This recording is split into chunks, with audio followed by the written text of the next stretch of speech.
अस्सलामुअलैकुम and welcome back to my channel. Welcome back to another vlog. कैसे हैं आप सब लोग? मैं उम्मीद करती हूँ आप सब लोग बिल्कुल ठीक ठाक होंगे। मैं भी अल्हम्दुलिल्लाह बिल्कुल ठीक हूँ और अल्हम्दुलिल्लाह रमज़ान भी हमारा बहुत अच्छा जा रहा है। अब तो बल्कि ये कहना चाहिए कि ईद की तैयारियाँ शुरू हो चुकी होंगी हर घर में। और वेदर की अपडेट भी मैं अब आप सबको अक्सर अपने चैनल पे देती रहती हूँ। वो इस वजह से कि हमारे पास यहाँ अफ्रीका में आप सबकी निस्बत वेदर जो है इंटायरली डिफरेंट है। अगर आप मुझे Pakistan, India, Europe, UK, USA या कनाडा से देख रहे हैं तो ऑब्वियसली आपके पास इस वक्त समर सीज़न जो है वो स्टार्ट हो चुका होगा। लेकिन हमारे पास यहाँ पे समर सीज़न एंड हो रहा है और विंटर सीज़न जो है वो स्टार्ट होने वाला है। और मौसम भी जनाब इंसान की तबीयत पे बहुत ज़्यादा असरअंदाज होते हैं। तो मैं हमेशा विंटर को बड़ा इंजॉय करती हूँ। यहाँ पे विंटर सीज़न वैसे ड्राई ही रहता है, लाइक सनी रहता है ज़्यादा मोस्टली, या विंडी होता है, बट बारिश बहुत कम होती है। बट स्टिल मुझे विंटर यहाँ की अच्छी लगती है और हम लोग इंजॉय करते हैं विंटर सीज़न भी। खैर आते हैं आज के व्लॉग की तरफ। तो आज का व्लॉग जो है आप सबके साथ मैंने सोचा कि अपनी कुछ एक्टिविटीज़ शेयर करूँ जो इन दिनों में हैपन हुई हैं। ऑब्वियसली ईद की तैयारियां भी चल रही हैं साथ साथ, तो उस सिलसिले में भी कुछ एक्टिविटीज़ हो रही हैं घर में, तो मैंने सोचा आप सबके साथ शेयर करती चलूँ।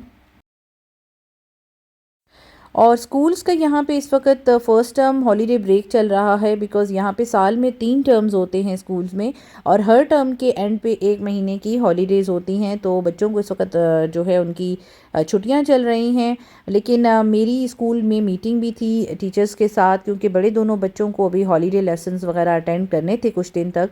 तो मैं उसी सिलसिले में स्कूल आई थी मीटिंग अटेंड करने, और मीटिंग अटेंड करने के बाद मैं और मेरे हस्बैंड गाड़ी में फिर वेट कर रहे थे, बिकॉज़ बच्चों के लेसन्स जब फिनिश होने थे तो उनको हमने साथ लेके जाना था।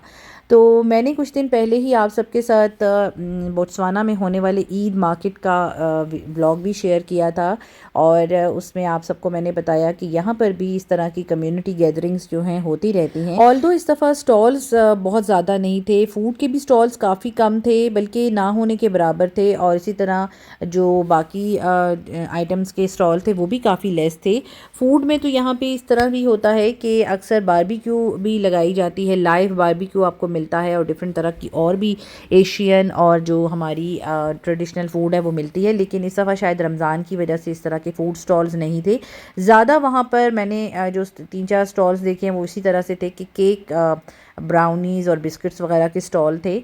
तो ये बिस्किट्स भी मैं वहाँ से लेकर आई थी, और ज़ाहिर सी बात है उस वक्त तो हमने ट्राई नहीं किए थे, और मैंने ये उस वीडियो में भी आप सबको शेयर किया है, बताया है कि ये बिस्किट्स मेरे और मेरे बच्चों के बहुत फेवरेट हैं, बटर बिस्किट्स यहाँ पे जो मिलते हैं। तो ये बिस्किट्स जो हैं हमने ट्राई किए थे इफ्तारी के बाद, और नो डाउट बहुत अच्छे थे।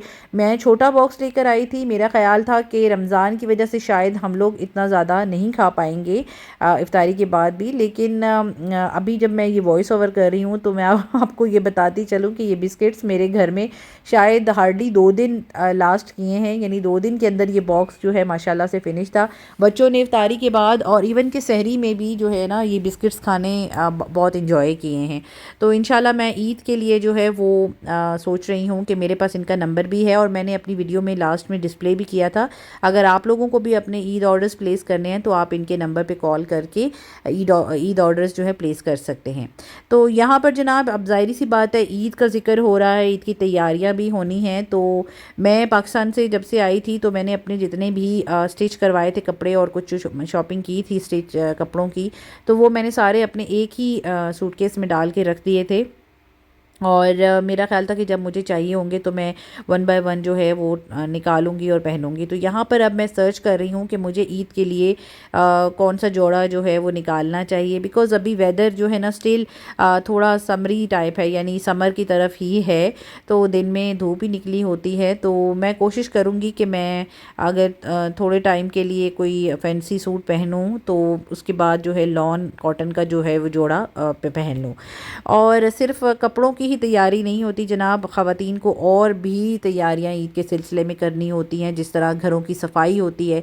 और मुझे याद है कि जब मैं छोटी थी तो हम लोग देखा करते थे, मेरी दादी जो है वो पूरे घर की ईद पे ग्रैंड सफाइयाँ करवाती थी, और सारे जो है ना बर्तन अलमारियों में जो डिस्प्ले हुए हुए होते थे वो भी सारे बाहर निकाल के उनको भी वॉश किया जाता था अगेन से।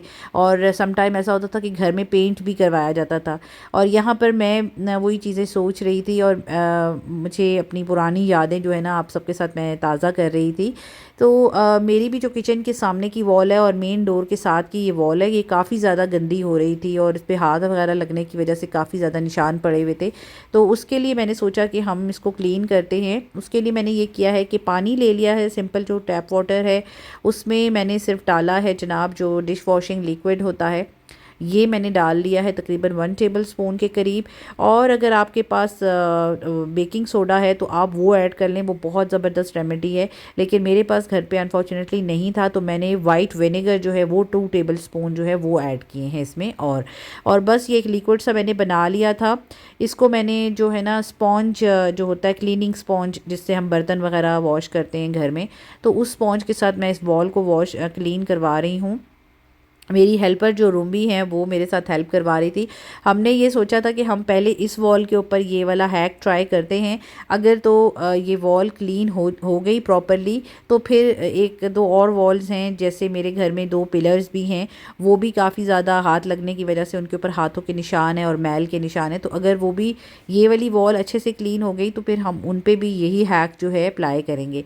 तो यहाँ पर रूमी जो हैं पहले वो जो लिक्विड मैंने बनाया है स्पॉन्ज की मदद से, उस लिक्विड को अच्छे तरीके से रब कर रही हैं वॉल पे, ताकि सारी जो मैल है या जो भी उसके पे स्टेन्स हैं वो रिमूव हो जाएं।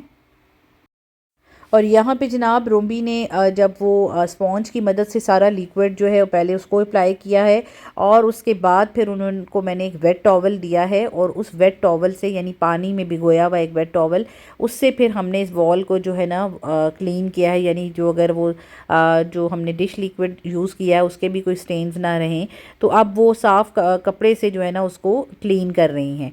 तो वॉल अगर देखा जाए तो काफ़ी हद तक जो है साफ़ हो गई थी, और हमारा ये हैक जो है एक तरह से 100% तो नहीं कह सकते, बट ऑलमोस्ट 80% जो है ना वॉल क्लीन हो गई थी।